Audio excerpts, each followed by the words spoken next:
हरिओम.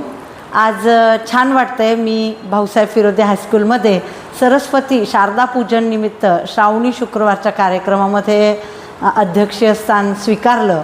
पण मला खूप खूप छान वाटलं. मी पण या शाळेची माजी विद्यार्थिनी आहे. या ठिकाणी दुगड सर, मॅडम, सगळ्या बोरुडे मॅडम वगैरे सगळ्या मॅडमनी पण खूप मेहनत घेतली या कार्यक्रमाची.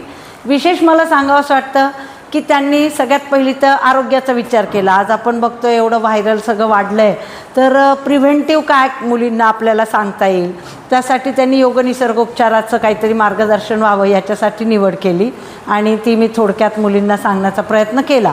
पण उलट असं झालं की इथे आल्यावर मला समजलं की त्यांनी जो कार्यक्रम सेट केला होता तो किती आरोग्यदायी आणि मुलींना आज इतकी विकृती निर्माण होती आहे ठिकठिकाणी, तर त्या संस्कृतीकडे कसं या सांस्कृतिक कार्यक्रमातनं त्यांनी वळवलं की नुसताच त्या गोकुळाष्टमीला धांगडधिंगा काय असती, पूजा काय असतो, बैलपोळा काही माहीत नसतं.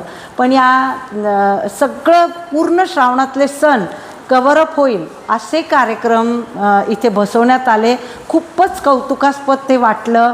सगळ्या विद्यार्थिनींनी तर सुंदर परफॉर्मन्स दिलाच, पण त्यामागे या टीचर लोकांची मेहनत मी बघितली. प्लस या ठिकाणी जो प्रसाद वाटला गेला त्याचा तर मी आरोग्यदायी विचार सांगितलाच, पण मी बघत होते इथले सर्व शिक्षक प्रत्येक विद्यार्थिनीला भरपूर फुटाणे कसे मिळतील, हे आरोग्य या पावसाळ्यात कसं फुटाणे खाऊन चांगलं टिकवता येईल हे बघण्यात आलं. कुठल्याही प्रकारचे असे थोडेसे फुटाणे वाटणं असा प्रकार नव्हता. उलटं मॅडम सांगत होत्या या ग्लासनी दे, जास्त दे सगळ्यांना.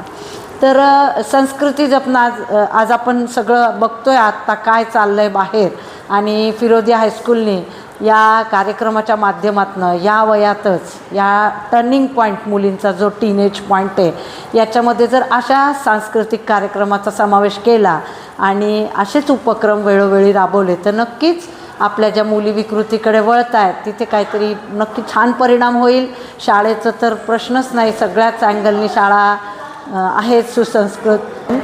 संस्कृती जपणं हे प्रत्येक नागरिकाचं कर्तव्य आहे आणि ते या शाळेने गोकुळाष्टमी, मंगळागौर, बैलपोळा, सगळ्या प्रकारचे श्रावणातले सण हे या सांस्कृतिक कार्यक्रमात दाखवले गेले. आणि मला हे सगळं बघण्याचा खूप छान आनंद मिळाला. आज खरा श्रावण महिना पूर्ण डोळ्यासमोर त्यांनी आणला या कार्यक्रमातनं. धन्यवाद दुगड सर, धन्यवाद मॅडम.